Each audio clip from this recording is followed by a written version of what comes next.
అర్థం అవడానికి ఒక మాట చెప్పనా? విగ్రహారాధనను కూడా నువ్వు అర్థం చేసుకునే ఓ జ్ఞానం నీకు చెప్తాను, విను.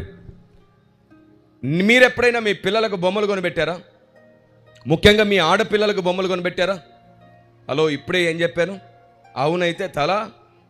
మీ ఆడపిల్లలకు బొమ్మలు కొనిపెట్టారా? అప్పుడు వారు బొమ్మలతో ఎలా ఆడుకున్నారు? బొమ్మలకు స్నానం చేయించారు, బొమ్మలకు బట్టలు గుట్టించి చిన్ని చిన్ని బట్టలు వేశారు, బొమ్మలకు స్నానం చేయించడంతో పాటు పౌడర్ రుద్దారు, తల జుట్టు వేశారు, క్లిప్పులు పెట్టారు. మొత్తం అయిపోయిన తర్వాత దాని ముందు ప్లేట్ పెట్టారు, ఓ ఇడ్లీ పెట్టారు. అమ్మా నా బొమ్మ ఇడ్లీ తినట్లేదమ్మా అని కంప్లైంట్ చేశారు. కిచెన్లో ఉన్నటువంటి తల్లి పరిగెత్తుకుంటూ వచ్చి, ఏమే నా కూతురు పెడితే తినవా అని బొమ్మతో మాట్లాడితే మళ్ళీ కూతురు, ఏంటమ్మా అంత మాట అన్నావు, ఏడుస్తుందమ్మా అంటే అమ్మ మురిసిపోయి మళ్ళీ కిచెన్లోకి వెళ్ళిపోతుంది. నేను